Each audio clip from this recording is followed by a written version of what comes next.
Hey, Isaac. Hey man, how was your weekend?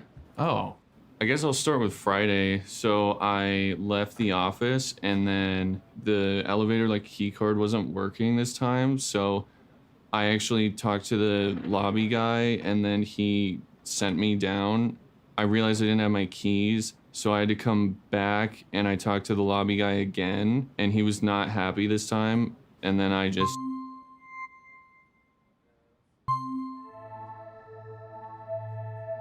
it was pretty good, dude. Thanks for asking. No problem.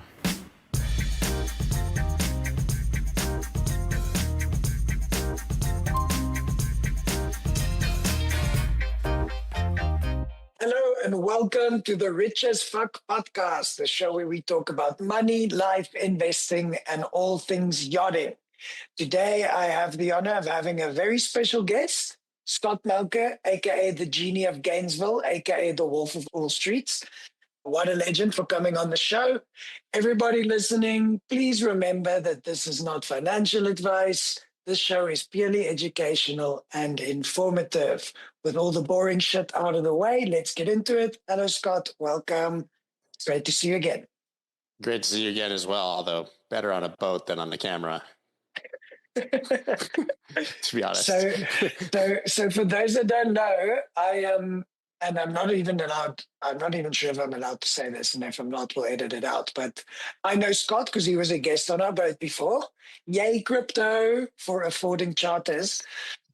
Is he one of the coolest charter guests, the coolest charter guest we've ever had? And we stayed in touch over the past couple of years, and I've always been a big fan of his podcast. It's honestly one of the most informative yet non-echo chambery crypto podcasts I've listened to. You always get guests on that have contrarian views, and even the guys that are always on the show constantly debate each other about a host of different stuff. So I'm super honored to have you here. Crypto is a pretty sensitive one, and within the yachting community, like in many other demographics, it's kind of a polarizing chat. And normally, the moment I write about crypto, pop that up in one of the shows. It's quite divisive. But today, I really intend on getting one of the subject experts in and kind of digging deeper into the topic. So you start out, can you tell the listeners what it is you do? How do you go from being a DJ to crypto, etc.? I have no idea. It just happens. I've definitely been one who just kind of flows with where life takes me, and this is the direction that it pulled me in. But my original sort of interest in markets and in trading, which is how I actually got into markets, more as a degenerate gambler than as a deep believer in the asset class, but came from going to the University of Pennsylvania in the late 90s. So I'm 48 years old. I graduated college in 99. And at that time, it was like the ultimate investment banking and management consulting and Wall Street boom. So everybody I was in school with at Penn, because of the Wharton School, obviously, was heading off to Wall Street, right? Like it was as easy to get a job on Wall Street as it was to get Halloween candy on Halloween. I mean, I was in a fraternity, and my big brother in the fraternity said, "Hey, man, you got to come work at Solomon Smith Barney." And I was like, "I don't even have a resume, man." He's like, "You don't need one. I'm the recruiter. Just come." Right. It was that easy to get a job, which I didn't do because I wanted to be a DJ. And so I kind of kept that interest in markets throughout my music career and doing a million things on the side. And mostly as a trader, though, with various results, usually to the downside. So, I learned very quickly eventually that trading wasn't really the best way to approach things. But it was sort of when I had our daughter and I was DJing, 200 and something days a year, mostly on the road, that I realized that wasn't going to be a long-term commitment for me. I'm sure yachties can definitely, feel the pain of that statement, knowing that you probably can't do what you're doing forever, right? Eventually you're going to get off the boat and you're going to have to find something else that you're going to do with the rest of your days. I can see you doing that to some degree right now with this podcast, obviously. And so I had already been trading, and in the DJ community, for whatever reason, I think maybe because they're risk takers and have a lot of free time during the day, trading crypto was just a huge thing. And so everybody started talking about it. You need to buy Bitcoin, and then you send your Bitcoin to this exchange called Bittrex, and you can trade your Bitcoin for Ripples and Ethereum. Like everything was plural for some reason, because nobody knew what the hell these things actually were. Go trade for shares of Ripple. That was my favorite one because they're obviously not shares. These aren't stocks. It's not a company. And so I just nailed it at the perfect time. It was late 2016, early 2017. So I thought I was a genius. I was making money hand over foot. Started with $3,000. It was $30,000 in a week, through no skill of my own. And so I was the classic everyone's a genius in a bull market through 2017. And then, as everyone knows, who knows anything about crypto, it collapsed, right? And so, listen, I still ended up better than where I started by far, but that's what actually sent me down the rabbit hole, almost because it was cope, right? Figuring out, like, why am I doing this if it's all going down? And then really backed into the importance of Bitcoin, as an asset. We could discuss the rest of them as well, but I view it as Bitcoin and everything else. Not that there's anything wrong with everything else. They're just two distinct asset classes to me. And so I just became very passionate about it. And, in all those years of DJing and producing music for people and for myself, there was a creative process. And so I fell into being a content creator just because it was a continuation of the creative process from music, right? Looking at charts felt the same to me as producing a song in Ableton for whatever reason, the finding patterns and kind of getting deep down into it. And so I really just became passionate about trading. I had, 40 or 50,000 followers on Twitter from music, and I had like a huge Instagram following from music. And one day I just started talking about magic internet money and drawing lines on charts and sharing them. So of course I lost half of my followers immediately. Right? Like, shut up, DJ.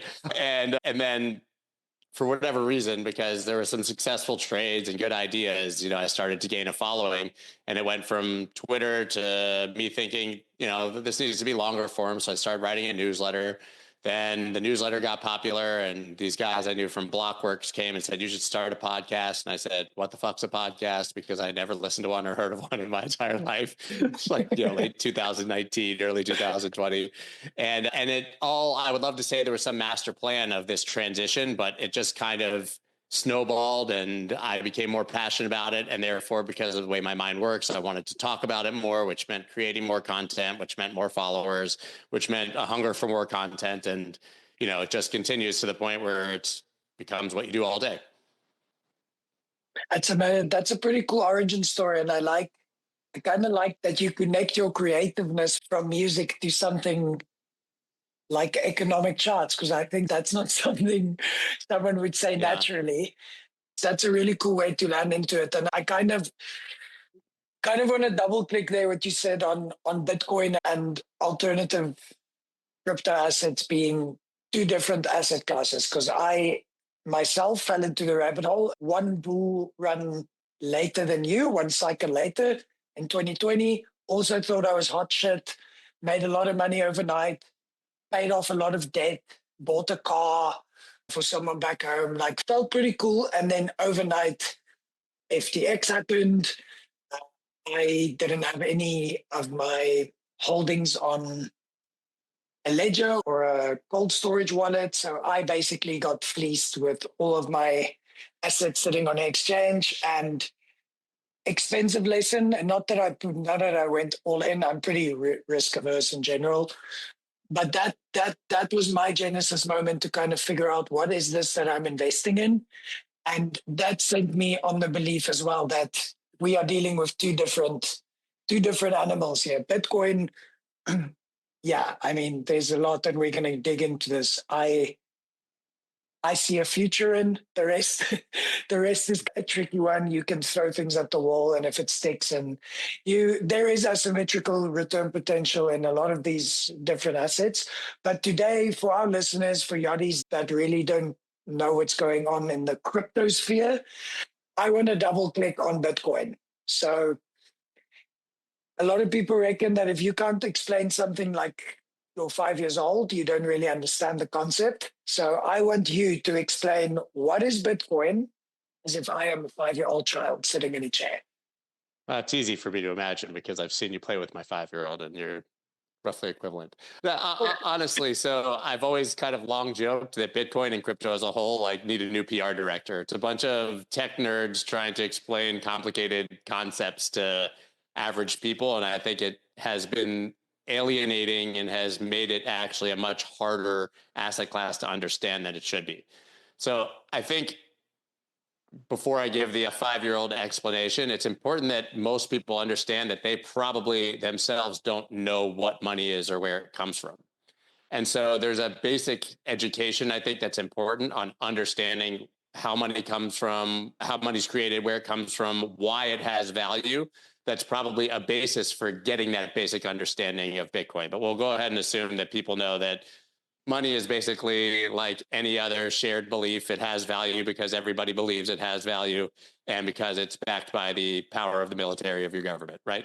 And I think we all know that monetary and fiscal policy are basically that inflation and increase in prices of items is the system. It's not trying to fight. Money is not trying to fight that system.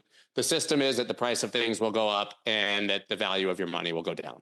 So if we start there, and you can understand that Bitcoin was born of the financial crisis in 2008 and 2009, sort of the last great recession, gives you context for why Bitcoin is what it is. So people like to say digital gold. I don't really like that at all. We can get into that more deeply. I think it's much more than that because of the properties.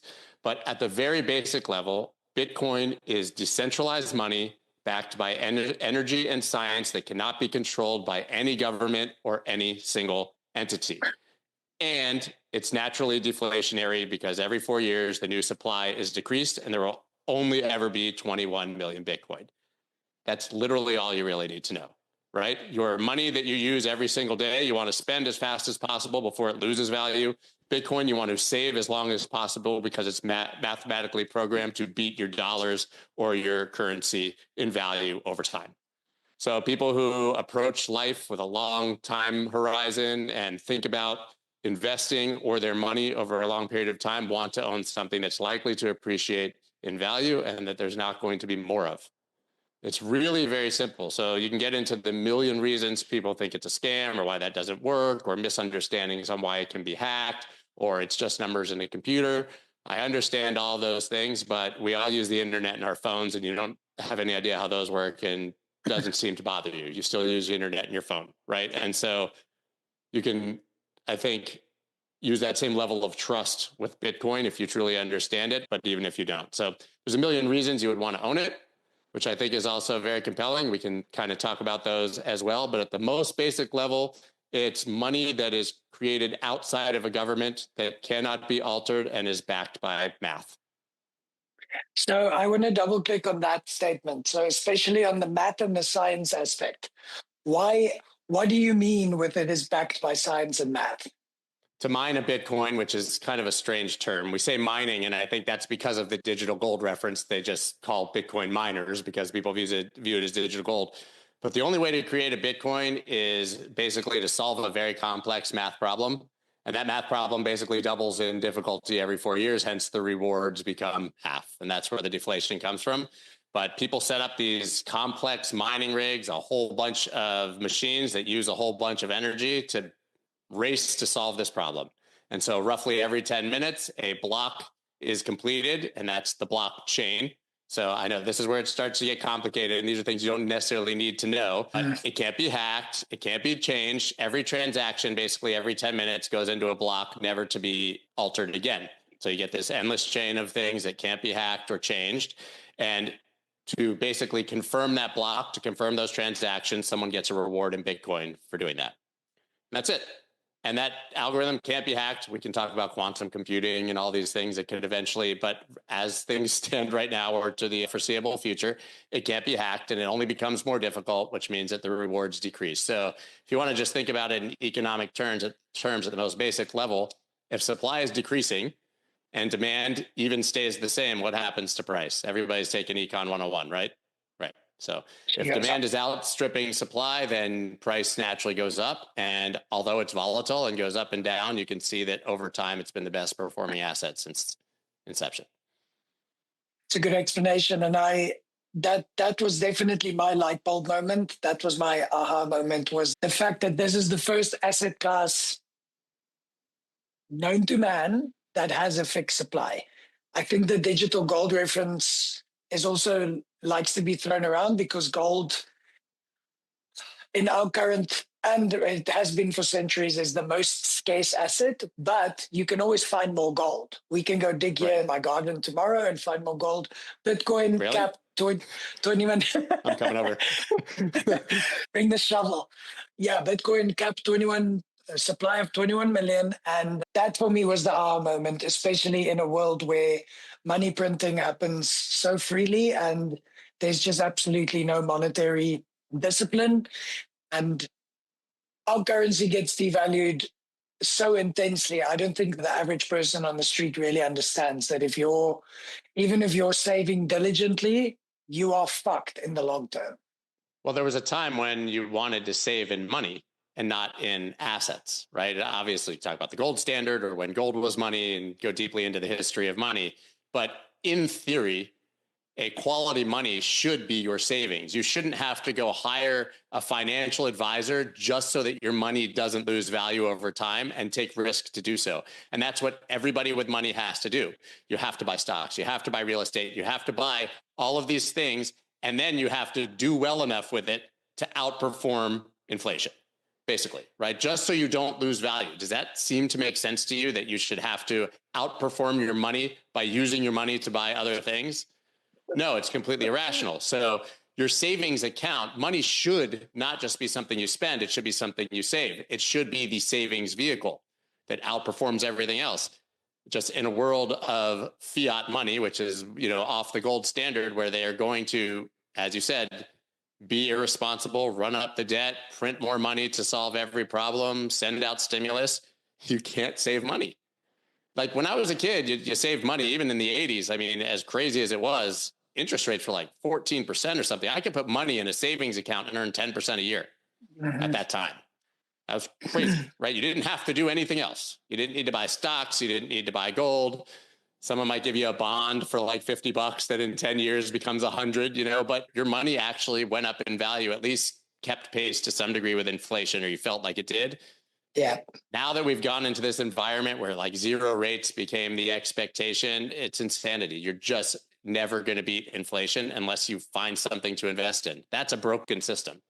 Yeah, for sure. And I mean, that's why we're sitting, I believe the number is $1 trillion gets added to the US debt every 100 days on interest That was payments. at the peak of it, but yeah, you're basically, for interest payments now, it's the top line item on the United States budget sheet, like even It's far more than exceeds military.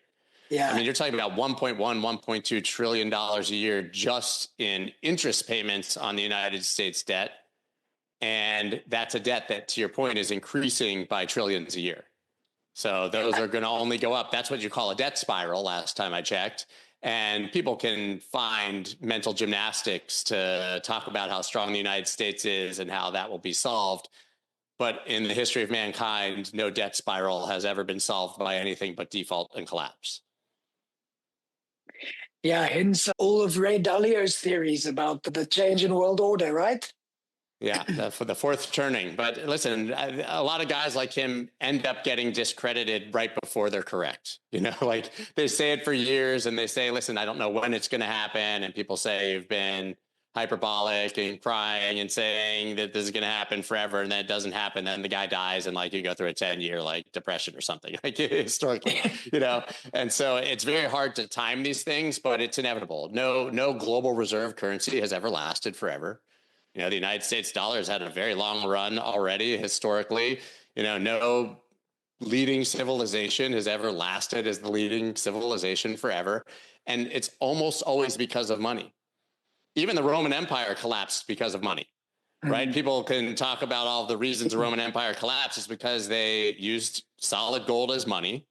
And eventually they had more soldiers to pay. So they started putting other metals in with the gold. The soldiers started demanding higher payment. They inflated the money supply by creating less naturally gold coins, and people started to quit and the Roman Empire collapsed, right? And that's the story of most things. And it's always tied to devaluation of the money. Yeah. Okay. Now, you mentioned you don't like the comparison of Bitcoin to digital gold. Why? So I like the comparison of Bitcoin to digital gold when you're comparing the properties and value proposition, but I hate it because people always conflate value with price. And so you have these moments, you could take a look now. I don't know when this will come out, but obviously gold has been skyrocketing, right? And stocks have dumped, gold's gone up, and Bitcoin has actually kind of remained flat, which is beautiful. It's uncorrelated. That's what I've always said. That's what you want.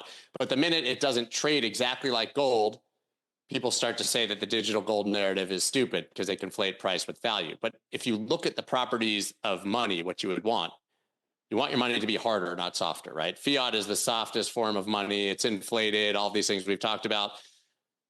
The harder it is, the less of it there is, the more deflationary it is, the lower the supply. And that's the reason that gold has kept its value for thousands of years, which I think is amazing. And you're seeing it still as a flight to safety now in 2025.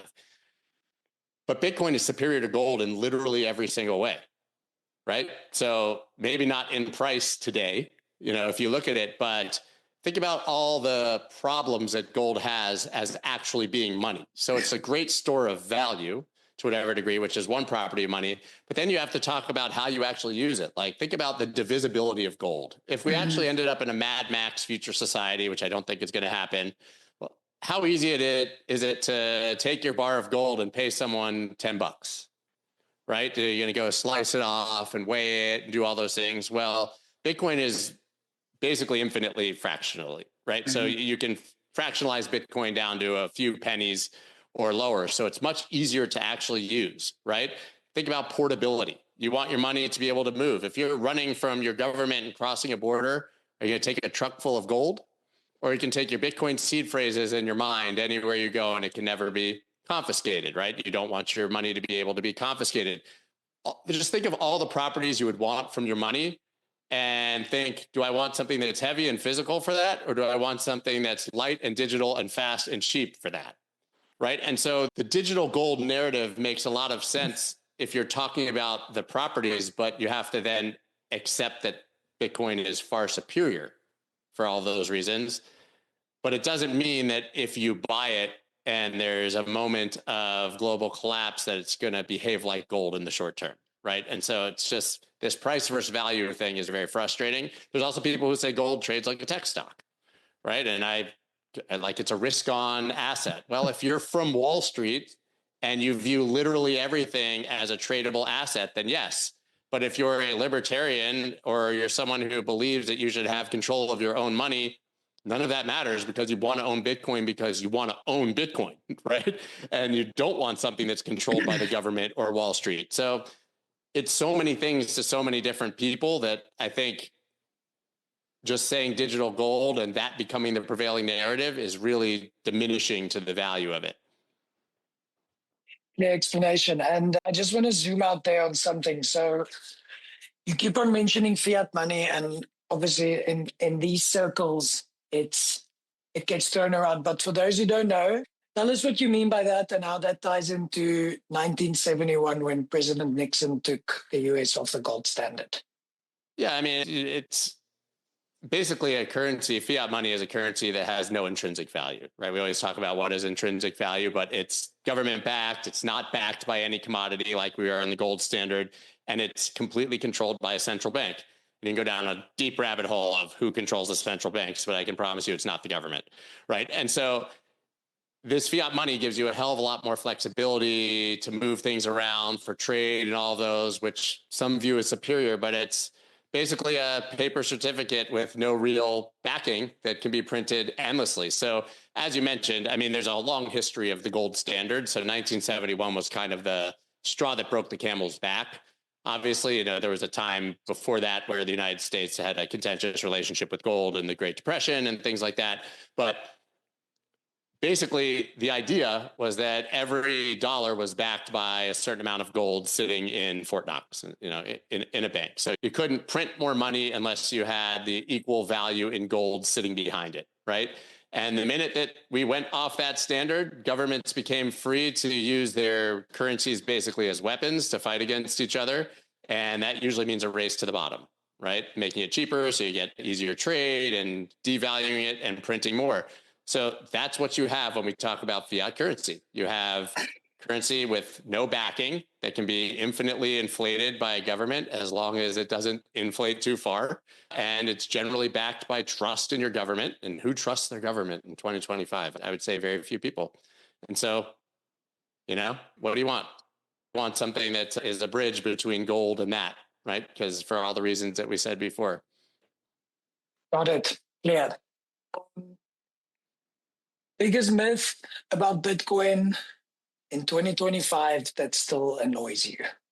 There's so many. So, there's been classics like the greatest hits of FUD, as we call it, fear, uncertainty, and doubt, that come back every time the price drops or anytime anything happens with Bitcoin. It's just absurd.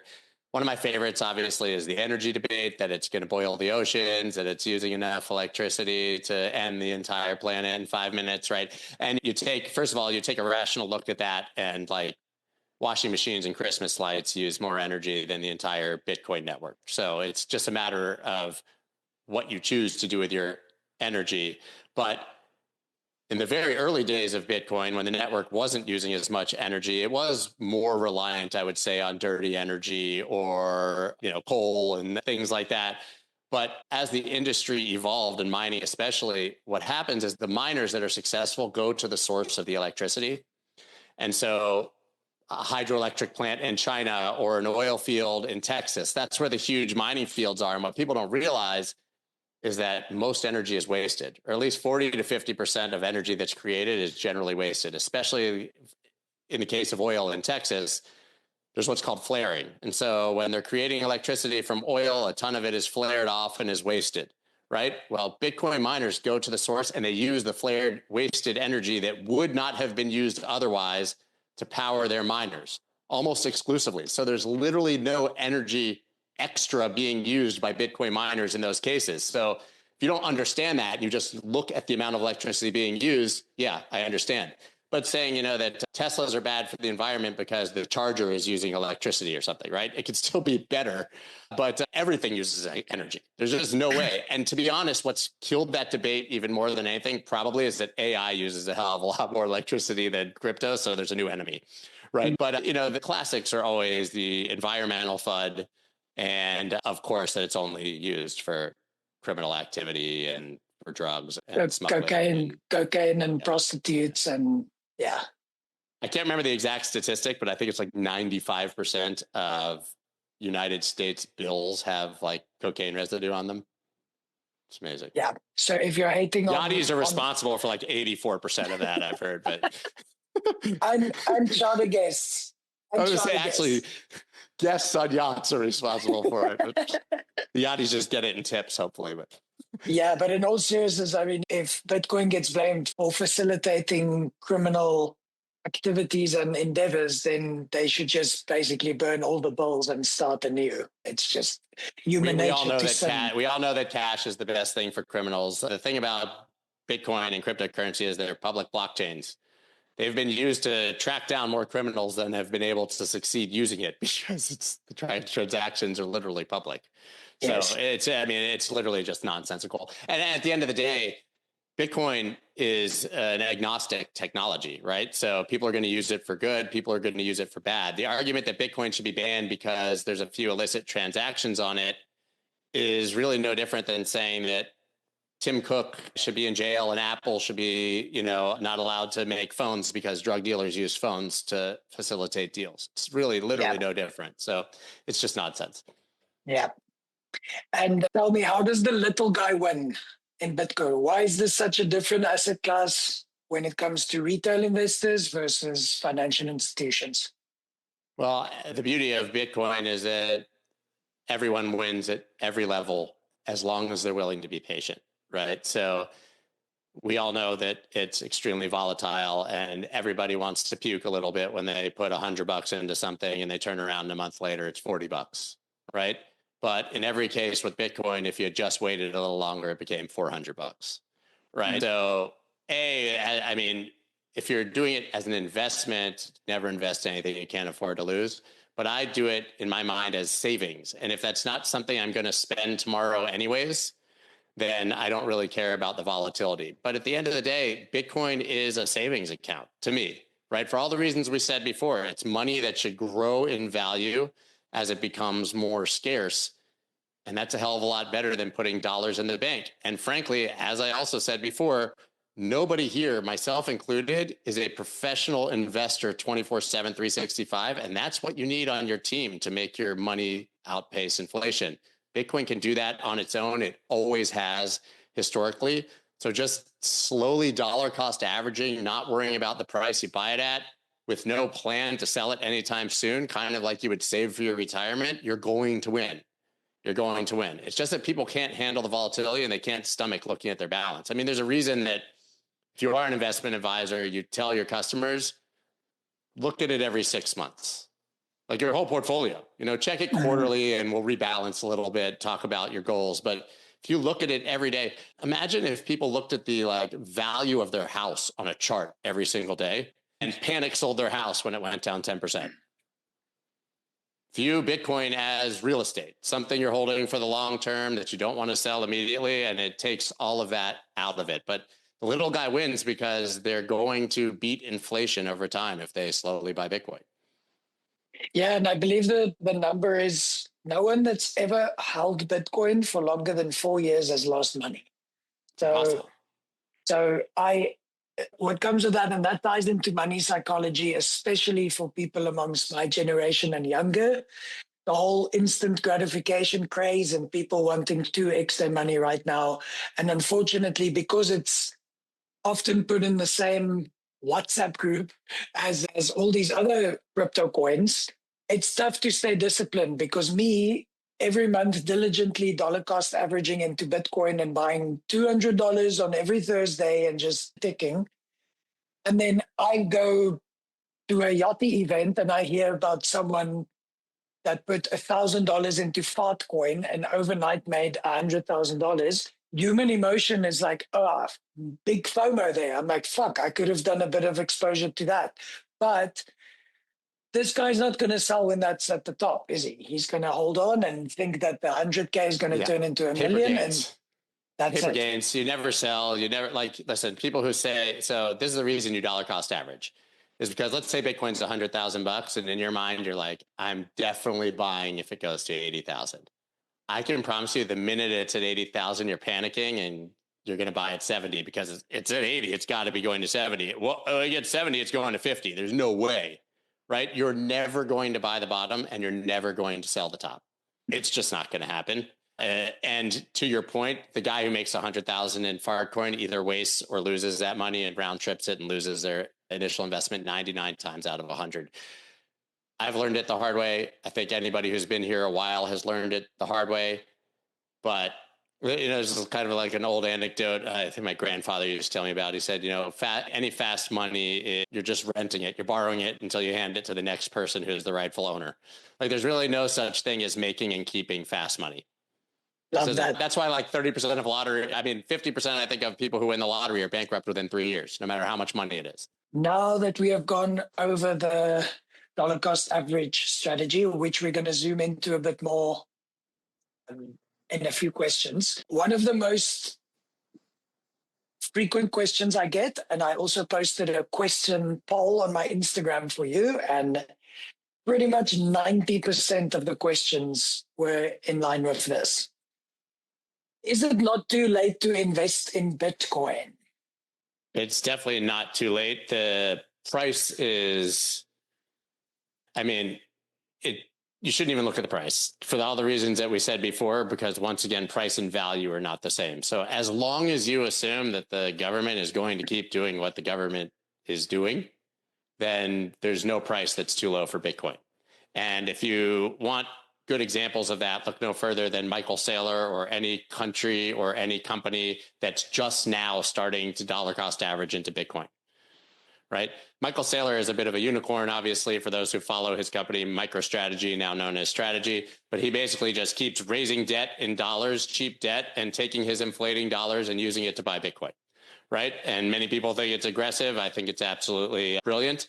But there's new companies just starting. GameStop just announced they're going to put $1.8 billion of their treasury into Bitcoin. The United States just announced that it's going to have a strategic Bitcoin reserve, which means that once they start doing that, every country in the world is going to follow. Those countries aren't mad they didn't buy at 5,000. They just want to get it before it's a million, right? Yeah. And I know that sounds crazy, but I really do believe that one day, I can't put it on a timeline, that Bitcoin will be $1 million. But that's mostly because of the diminishing value of the denominator, right? Bitcoiners start to just say one Bitcoin is one Bitcoin, right? Because it literally doesn't matter what it's priced in dollars, because dollars are going to go down. But if Bitcoin's $1 million, it just means that your dollar has probably lost many multiples of its buying power over time. And I think every single one of us has some grandma that once told him how a Coke costs 5 cents. Right now they're like $2. Perfect example. So even if Bitcoin did nothing on its own, but basically stays steady and the dollar continues to devalue, that's where you end up. Right. Yeah. And so the denominator is really what's important when you talk about asset inflation. The only reason that rich people want to own hard assets is because they know the dollar is going down, not because that asset is naturally going up. Right. And so that's what you're trying to do here. So I would say you're really early. Actually, I would make the point, which my friend Matt Hogan from Bitwise often makes, that right now is actually the best price to buy Bitcoin at from a risk reward perspective, because until now, or certainly until it was 60 or 70,000, before we had ETFs really, and the government's talking about it, you still had that sort of, could this thing go to zero question in your mind? Like there was still risk to buying it, that it could be worth nothing one day. That risk is completely gone now that you have governments and Wall Street and everybody backing it. So now you've gotten rid of all the like really major downside risk. So it's a great price in my mind. Actually, I think it's a really great price because it was just 109,000, a couple months ago. Yeah, that's a really good point, because you're right. Up until the ETFs launched and the institutional adoption really started ramping up, there was that chance of it. It was still very much in the crypto fringe. What if the United States government, which was very possible with the last administration, had attempted to literally ban it, or ban every on-ramp, right? They literally made it almost impossible for people to get banked with their crypto accounts and such, including the exchanges themselves. But if they had succeeded and made it basically illegal in the United States, there's a risk it could have gone down to $5,000-$10,000. You never know. All those risks are gone now. So right now, you really know that your downside is capped massively. Okay, well, let's continue on that trend. And I want to create a little thought experiment, hypothetical scenario. Me, I'm a deckhand on a yacht. We just had charter guests on the boat. We just had the Melker family. Daddy Scott is super pleased and rolling in cash because of Bitcoin reaching all-time high. So he leaves a nice steady tip to the crew. The crew receives $2,000 each. And me as the decky decides I want to allocate $1,000 into crypto. How would you go about it step by step, taking into consideration I don't want to be scammed, I don't know what exchange to use? What is the best way for me to allocate this $1,000 into Bitcoin as a freshie? Okay, so first, it depends on where you're from, obviously, but I would go to one of the biggest, most reputable exchanges that do. So this is anti-Bitcoiner, but that do require KYC, that are probably insured, that probably have safe custody, that are probably well in line with their government. I'll just speak as an American. I would go to Coinbase first, right? That's where BlackRock and the ETFs are custodying. Good enough for them, good enough for me, right? Set up an account, make sure that you have all of the security in place. And that means that you either get 2FA, never on your phone, never use SMS two-factor authorization for anything, period. Do not ever have someone text you a code. If you get SIM swapped, which one day you will, I've had it happen to me multiple times until I got a company that literally protects my SIM card. Your code will eventually get texted to a scammer or a hacker who then takes all your money. Okay, so you want to do that on a separate device, Google Authenticator or something like that. Okay, so at least you're secure. Now you have a pretty secure, at least you can go way deeper, by the way, but a pretty secure setup for your assets. And we're only talking about $1,000. We're not talking about $1 million right now, right? So increase your security as the value of your assets go up. I would personally take that $1,000 and probably dollar cost average once a month for 10 months, $100 each time. If you're more aggressive, you just buy Bitcoin right away, or do it, as you said, kind of on a weekly basis. But depending on if that's going to be the only 1,000 or if you're planning to add more, would be my schedule of dollar cost averaging. Now, if you understand the asset class beyond just, hey, I want to buy this because it's going up, maybe you say, I'm going to take 70 or 80% and put it into Bitcoin, and I'm going to take another 30% and put it into something else more speculative in the asset class. I think the natural first step would have always been Ethereum. Now I would say it's probably Solana. So maybe put 15, 20% into Solana. And then if you're really passionate about some other thing, maybe 10%, right? And I would do it without thinking about price and chart. Do it when you have the money, knowing it's going to go up more in the future, and basically just break it down like that. But unless you've done the work and you've actually studied this stuff, I would do just Bitcoin. If you want to buy Solana, you better go understand why you want to buy Solana, right? I want to buy it because it's like it's like being the house in the casino. And so for me, that's a good bet because all this meme coin nonsense is happening there. And for people to participate in that, they need to buy Solana. So if that has another big bubble, Solana should benefit. Very obvious to me, but that's not the same thing as like building a savings account with Bitcoin. Yeah. Okay. And talk to us about, for those that don't know, about offline/cold storage. When does that come into play? Is that important for someone just starting out? It is. So it really depends, again, on what exchange you're using, how you have your security set up with that exchange, how seriously you take it, and how much you trust yourself. So being your own bank, which is effectively what you're doing when you decide to self-custody, is a huge, huge responsibility. And some would argue that unless you are prepared to take that exceptionally seriously, that you're probably a bigger point of failure yourself than an exchange. And I can tell you, anecdotally, that's true. I know so many people who have thought they had everything in order, lost their private keys, had something go wrong, scrambling to find ways to recover their Bitcoin. So I think you have to be a pretty true, deep believer to want to go down the self-custody route, especially now that security is improving on exchanges. When I started, security on exchanges was terrible. You really had to self-custody. Now I can see the argument for doing it on exchange. Like Coinbase, for example, you can use a YubiKey. I don't know if you know what that is, but it's a hardware key basically. So it has to be plugged into your USB. And when you sign in or do a transaction or anything, you have to physically touch that to be able to even use your account. So for me, for example, if I'm on Coinbase to sign into Coinbase, I use an encrypted email account, right? Not a Gmail, an encrypted email account. That email account requires two-factor authorization which I keep on a separate device in a safe somewhere. I'm crazy, right? I go way too far. But so even if you have my phone, you can't get my 2FA. So if you kidnap me and you try to sign into my Coinbase, you can't do that on my phone. You have to get this other device that's in a safe. I think everybody should have an old phone or something that is blanked except for Google Authenticator and keep their 2FA on there. Okay. So now let's say I want to sign in. I have to take this thing that's also in a safe, put it in the computer that's physically in my presence and touch it to even sign in.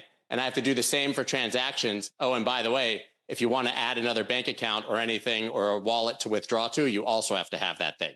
So you can only withdraw to places I have set in advance that require this, right? So that's pretty damn secure. Like, I guess you have the risk that Coinbase goes under or something like an FTX, but they're pretty highly regulated, pretty well regarded in the United States. That's why I said it's not just some random exchange in this case, right? So I think for most people, that's probably equal to self-custody. But self-custody is just at a basic level. It means that you take basically everything offline. You get a wallet. And a lot of people think that Bitcoin's on the wallet, but it's not. What the wallet is just protecting the actual keys or like the code to getting on the network, right? So it's just who can access it through the private keys. And so you have this little wallet, you plug it in, and that's basically protecting your keys. And you need to use that to be able to send any transactions. Definitely the superior way down the road, but even that has its point of failure. So then you get deeper. Like a lot of my Bitcoin is in what's called a multi-sig setup, which means that there's basically 5 wallets. and you need to sign 3 of them to be able to send a transaction from my account. And all of those are geographically dispersed in places that nobody, but like, think about all of how crazy this is. To me, it was natural. And I came into it at a time when the exchanges weren't as good, but like, if I fall on my head and I'm in the hospital and my wife needs to get access, it's a really serious scavenger hunt. Yeah. Right. So like, you just need to balance it. I would say that for people who have a small percentage of their net worth, just really set up an exchange well and do it there until you feel like it's enough and you have enough trust in yourself. Also, like, you guys are on a boat. Where's your wallet? Where's your private keys? Are they written down on paper? Do they get wet? You know what I mean? Like, it was funny. I was at UFC last week and I interviewed Kamaru Usman, who's like one of the most famous fighters ever. And it was like a cautionary tale and everything you could do wrong in crypto ever. Like, it's hilarious. And we talked about it, but then we're offline and like, I wish I had recorded this and we're just kind of hanging out. He's like, is Trust Wallet good? And I'm like, yeah, it's a good wallet. He's like, but what's up with like the keys and all this stuff? And then he tells me this story. He's like, I switched phones and I had all this money on Trust Wallet. I got rid of my old phone. I got my new phone. I go to Trust Wallet. It says import your private keys. He's like, what the hell is that? He's like, I guess I probably saved them at some point, but I didn't think about it. You got to remember, normal people aren't thinking like, they just open the wallet. It says, write down these 16 words. It's like something you do on the way. It's like clicking, I agree on iTunes, right? Like, yeah, okay, I read the whole thing. Yeah, right. And so he's like, so then I forgot about it. And he's like, a year and a half later, I'm like in my iPhone files and I see a screenshot of 16 words. It says Trust Wallet. And he's like, holy crap. He goes to his Trust Wallet, imports the 16 words, and had $125,000 in there. Okay. So like, do you think self-custody is for everyone? No. And most people go to a wallet and why would you know how important that phrase is if you don't know how important that phrase is because you're a believer? Yeah. You don't write it down, you don't save it, or you write it down and put it somewhere and you can't remember where you put it. Dude, I lose things all the time. It's terrifying. It's terrifying. It's true. I think this is where a lot of people get lost, and I'm pretty sure that a fairly large percentage of people listening right now will be like, oh, okay, I don't think crypto's for me because this sounds like a fucking nightmare. Me living on a boat, I got traumatized by the whole FTX debacle. I lost a few $1,000s in Celsius on my exchange. And then I was like, okay, never again. I'm going to self-custody. I got my ledger set up.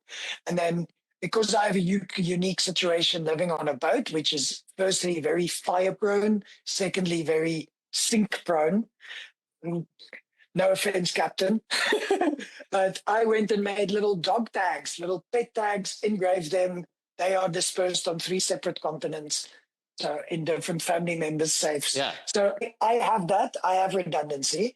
But most people don't want that with their money, So it's exactly. You have to be special to want that, is my point. Yes. I have similar things, but it's wild. It's wild, but I guess like with all new technology, there's friction. It's going to take a while. Dial-up internet sucked compared to what we have now with Starlink, but it was internet back then nonetheless.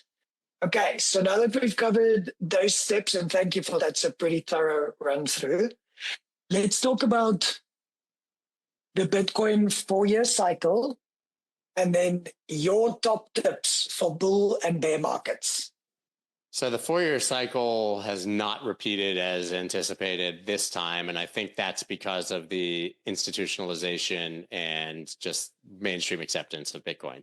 So in the past, you had a 4-year cycle where, because of the halving, some would say, or maybe the election cycle, which perfectly aligns, or maybe global liquidity cycles, for whatever reason, Bitcoin would basically have these massive bull and bear peaks and troughs, right? So it goes up 20 times, puts in a massive high, basically go through a bear market for a couple of years, and almost exactly 4 years later, it hits a new high and comes down, and every 4 years, it just repeats these exact same cycles, right? Many people think that's because of the supply reduction, but that supply reduction is almost a rounding error now with the size of Bitcoin. So that made a lot more sense when Bitcoin was $100 and, cutting the supply in half with that demand dynamic was massive. So I think that's changed. But a bigger part of the 4-year cycle was kind of what the rest of the market did when Bitcoin made those moves. So Bitcoin would go up massively, And then it would kind of have those moments where it would go sideways for a while before again, and the altcoin market would go absolutely insane. And you'd see these 100x, 1000x, more than 1000x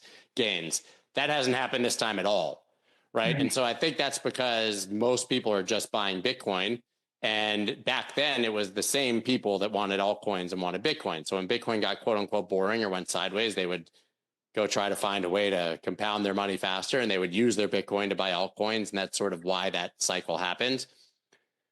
This time there's been Bitcoin, and there's been the completely degenerate casino meme coin market, where I think all of those crypto natives that used to participate in the rest of the market, they're over there just killing each other. And there's been very little in between. So there is tons of utility. There's incredible things being bought, but the speculators haven't been participating in any of that in the middle, right? So there's Bitcoin. It's kind of a barbell.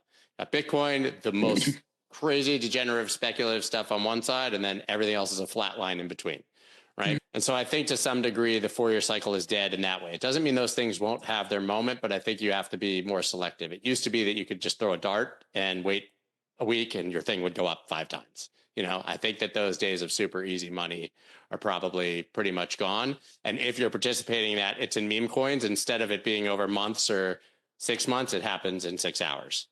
Like something is up and down and gone and forgotten like 1,000 times faster than it would have been in the past, because Solana's fast. You can do it on decentralized exchanges. You don't need to sign up for a centralized exchange like you had to in the past to do it. Pretty complex to get into all of that, but that's my feeling sort of on the cycle.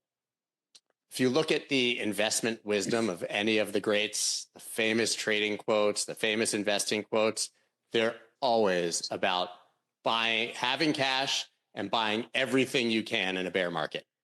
So you want to talk about what to do in a bear market? Well, you hopefully either you've saved money to invest more, because the bigger the dip you buy, if you believe that things go back up, and generally markets always do, that's where the real money is to be made.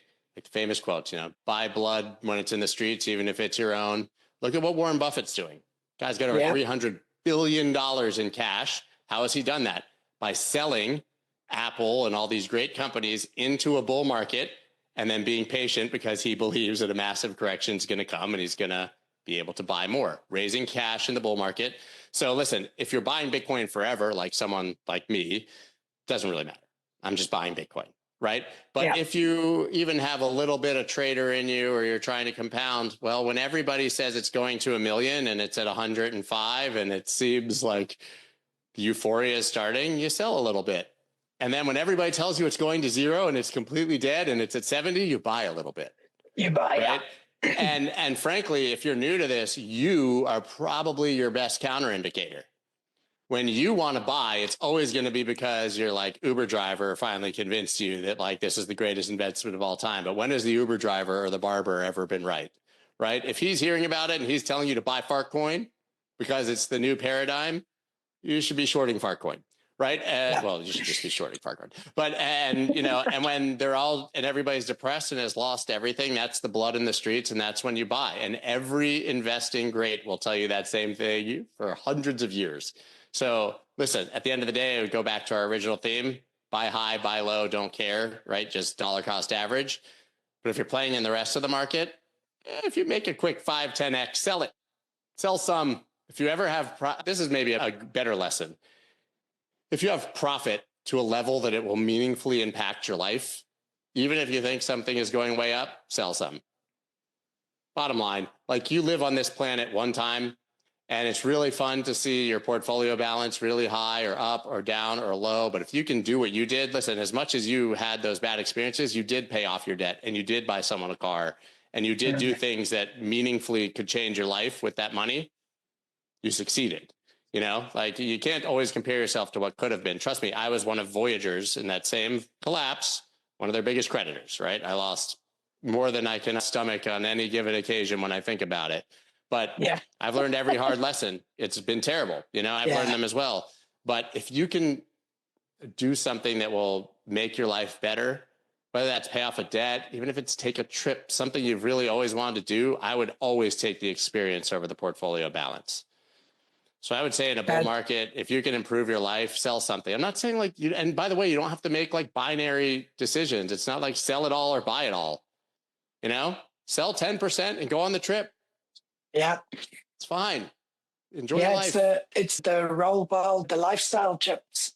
That's right. I enjoy that a lot because it's also, like you said, you're here one time, you've had 2 epic experiences chartering a yacht, which was, in my assumptions, probably from bull run winnings. So yes, it's make precious memories while you have it. Like, it's futile being hit by a bus tomorrow and then people saying, oh, Scott's such a cool guy. He's got $50 million in Bitcoin chilling on his thingy. He's been so good, instead of, oh, I gave such incredible experiences to my family. So that's so much more important to me. I've learned, we all have our life lessons, but like every male in my family has had something fundamentally like change their life for the worse health wise in like by the time they were 50 or, 55, all of them.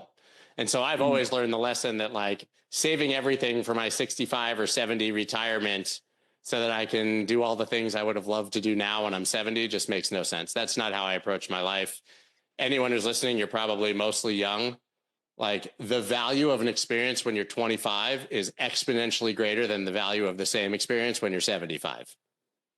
And the life you're living right now with your complete health and freedom is a higher quality and higher value life than you will have when you're older, no matter what. You have to know that you're going to be stable when you're older, but saving that trip you're dying to take when you're 30 for when you're 70 is not going to be the same. You're going to enjoy it 100 times more when you're 30, and that's worth every penny you would spend on it right now. That's epic advice. Wow. Didn't know you're a deep guy. You gave me some fucking I have my moments. Well, listen, my dad, my brother, like everyone in my family, they have major health issues at young ages that have derailed all of their plans to enjoy the fruits of their hard work. And that's not going to be me. Here you go. Sometimes you need a pivotal moment like that, eh? Okay, let's take a more of a fun and personal twist here. If you weren't in crypto, what would you be doing right now? I'd be homeless. No, no. Well, listen, I was a DJ, so I would probably still be doing something in music. I can just say that it'd be hard to say exactly what I would be doing because I'm not the biggest planner, but I would be working for myself in some capacity, creating or building something, right? This kind of was the natural path that I went on, but I think I would still be probably doing something in music. I don't think I'd be out on the road DJing at almost 50, although there's plenty of guys who do it, but I think I would still be probably in the music industry. But either way, I would never have a job. I can tell you that, or anything that felt like one. Not a big boy job. No, whatever that is. What is, so you run the Wolf of Wall Street podcast. Big shout out to that show, everybody. Please tune in. It's really cool. They do, my favorite is Macro Mondays, where they kind of get into the nuts and bolts of things. They do Friday 5, which is the 5 biggest news headlines of the week. Yeah. So running that podcast, what is the wildest moment you've had on air on that podcast? That's a tough, for sure. Do you know Max Kaiser? Yeah. Okay, so Max is crazy, right? He's the ultimate he's Maxi, a multi-billionaire Bitcoiner, like, to talk about fuck you money, like this, whatever. We can say that here, right? Yeah, you said it at the beginning. It's literally called the richest fuck podcast. Okay, well, I'm sitting with him in Miami. It's either 2021 or 2022, recording live at the Bitcoin conference. And we were talking about Elizabeth Warren, and he went on like a stream of expletives. Like, I don't blush much, but I think it ended with him saying can I say? I mean, I think he called it like a dick sucking crack whore or something. Like, and that was just like one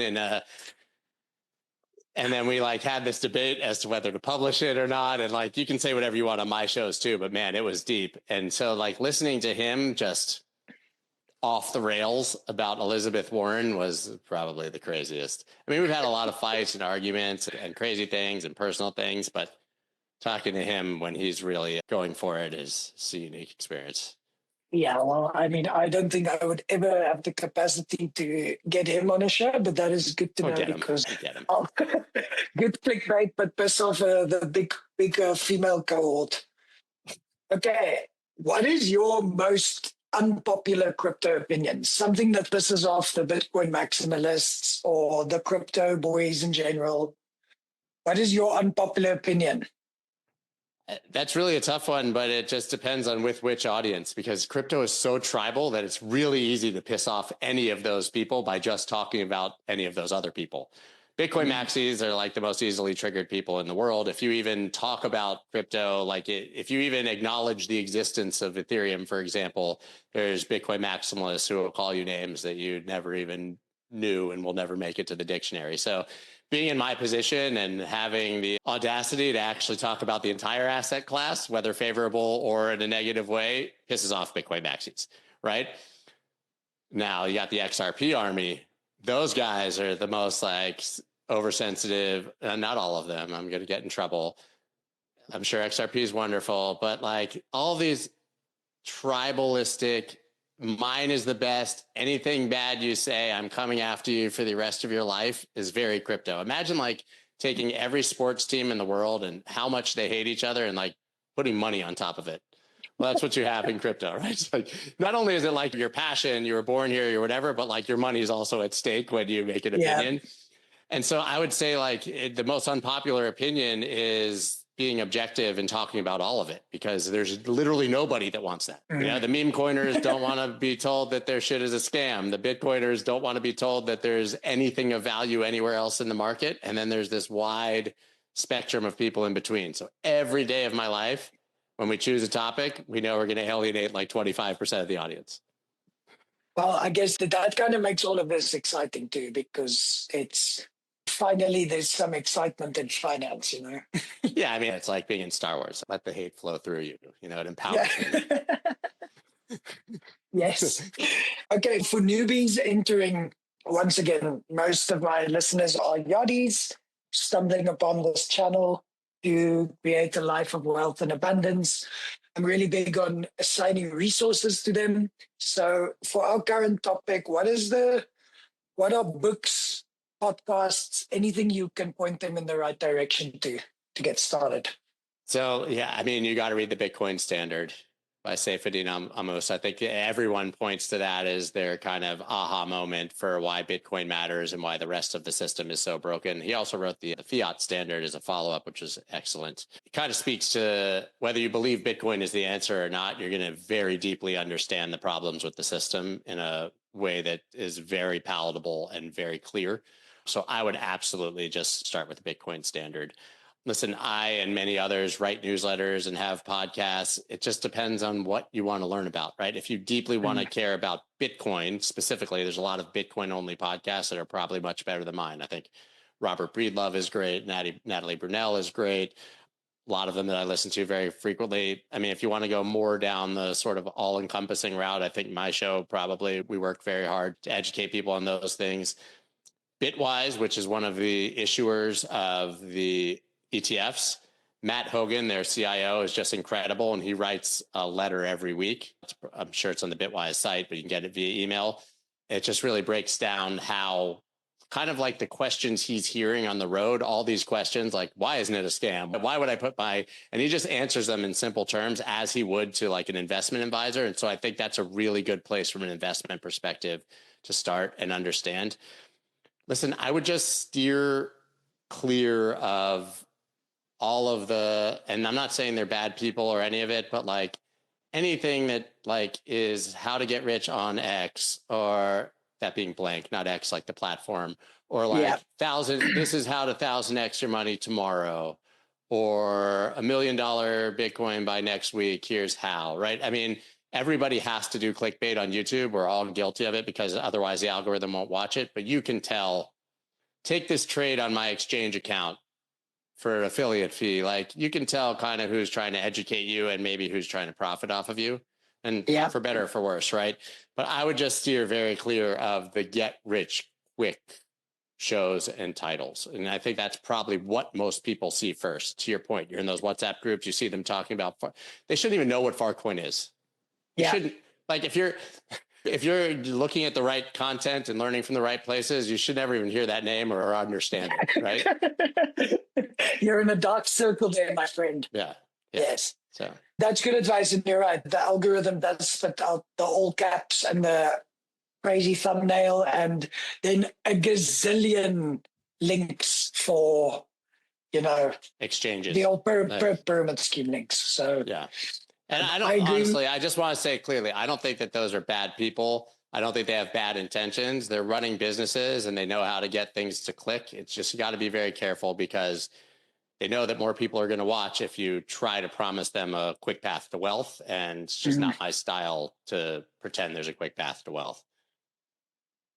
Well, I like those resources, and those kind of got me. Just like people point to Rich Dad, Poor Dad to explain real estate and leverage, that is what the Bitcoin Standard does, Right. and really paints a clear picture.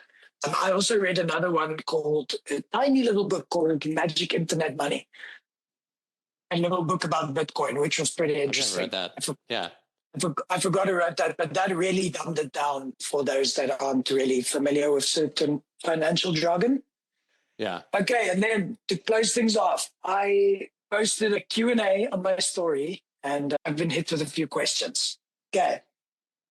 SPF, for those who don't know, Sam Bankman-Fried, the ex-CEO, jailed founder, he's in jail. His new cellmate allegedly is Diddy. He got moved. They were together. SBF got moved after he did that interview with Tucker Carlson that apparently he was not supposed to do. He hid himself in a room with a phone that he had smuggled for cigarettes or God knows for what, or ramen or sexual favors, or well, I guess Diddy's there, so maybe baby oil. And so they moved him. Yeah. Well, someone asked there, what do you think SPF and Diddy talk about in jail?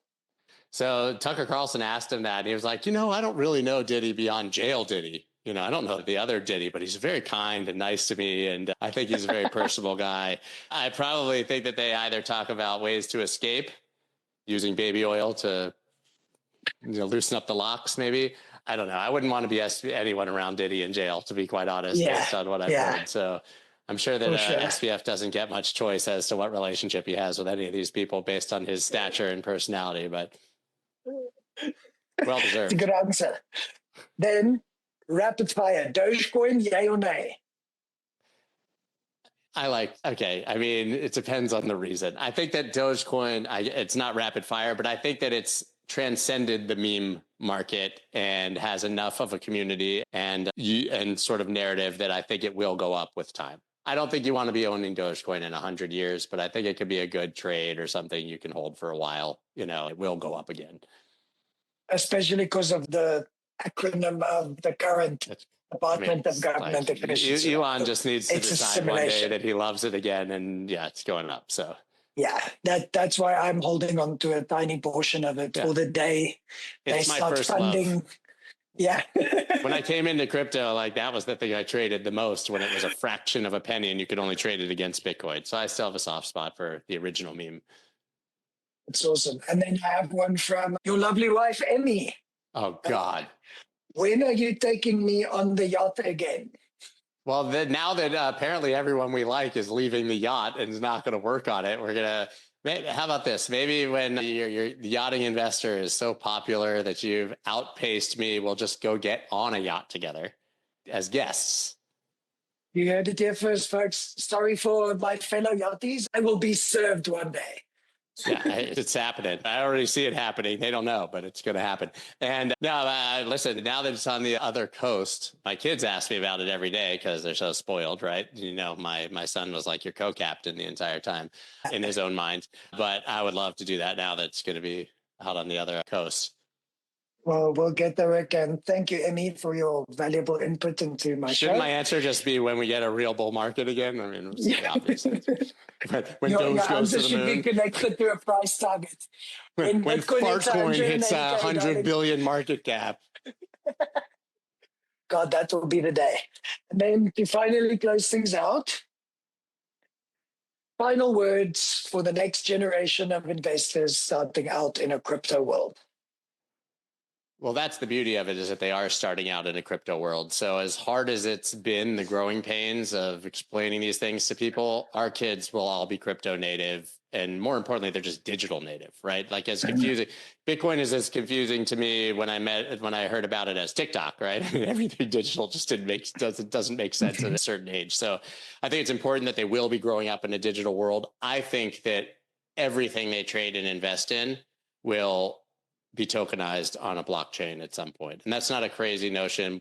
Larry Fink from BlackRock, the largest asset manager in the planet, says it every day, right? I think Bitcoin will become sort of the stable, boring investment that everybody makes as a savings account, and that we will see even the most popular stocks, Amazon and Apple and Tesla, traded as tokenized versions of themselves on blockchains with less third-party friction and things like that. But I don't think they need to do much different than just slowly buy Bitcoin with time. I think that's gonna be true in 50 years as much as it is now, even when Bitcoin's at $1 million and they're saying, is it too late?